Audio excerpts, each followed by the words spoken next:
Hey guys, Tim Russell here from Multipart Finance, and in this presentation I want to give you a bit of a finance market update to see how things stand as we're at June 2019.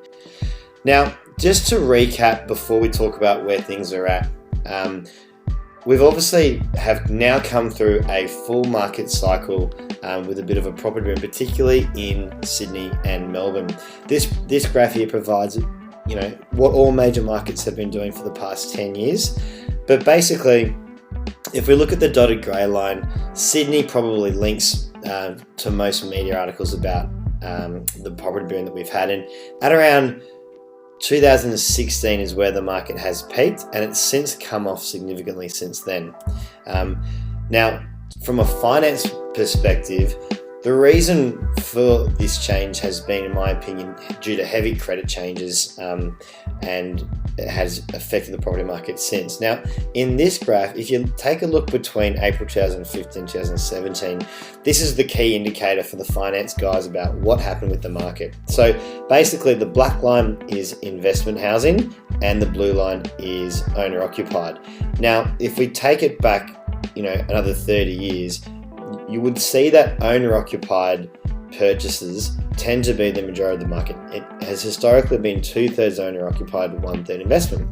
But in around the end of 2015, APRA, who's the regulator of the finance industry, saw that for the first time in a long time, well, not the first time, but there was a significant increase in the amount of investment purchases going on. They said, look, this is an artificial market brought about by low interest rates and overseas interest in the property market. And so they've since tried to work hard to change bank policy to bring that back to what the historical norm has been. You can see the effects that they've had here. Investment lending since these credit changes have been in place has dropped significantly. Owner-occupied lending has increased, and now they've got the gap that they wanted to get from making these changes. Now, if we look at what those restrictions were, just to recap, what APRA did at the time was they said, we're not going to have any more than 30% of all new loans to be interest only. Most people, when they get an investment loan, they tend to get interest only because the interest is tax deductible, and because there was more properties being purchased as investments, APRA was concerned that these loans would never get paid off. The other thing they did was they said, look, we're going to cap investor growth to be no more than 10% of a bank's book.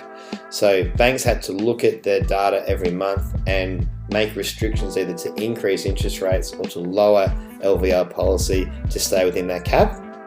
And the other thing they did is they said, we're going to apply an assessment rate of about 7.5% across all loans that you have. What it was pre-APRA was the loan that you're applying for, you had to get a pass the assessment rate, but then all other loans that you had, the bank just took the actual repayments. Overnight, this halved a lot of people's borrowing capacities, and we've had this difficult credit issue since. If we look at what these changes did on the markets, the data's come through now. We can look at the two things APRA were concerned about was interest-only loans and investment loans. Now, if we look at this graph from the top to the bottom of the market, before the APRA changes came in, interest-only loans took up 45% of all new loans. Now, they only make up 16% of all new loans. So to say that these changes were effective is an understatement, in our opinion. Now let's have a look at what's happened with investment loans. So over only the past 12 months, investment loans are down by 27%, but similar to interest only, from the peak of the market to where we are now, it's 52% lower in terms of new loans coming in for investment loans than it was at the peak of the market. So again, we're at this stage where the market has completely cooled due to these changes that APRA have put in place. So let's talk about what's happened recently, and there's been a huge amount of change that I want to talk about in this presentation. The first big announcement was the Liberal government retaining power.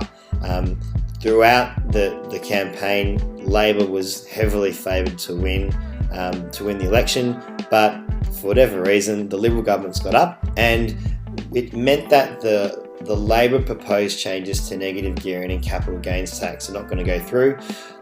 Throughout the Royal Commission, there were significant changes to the mortgage broker industry, my industry, but none of that's going to happen now.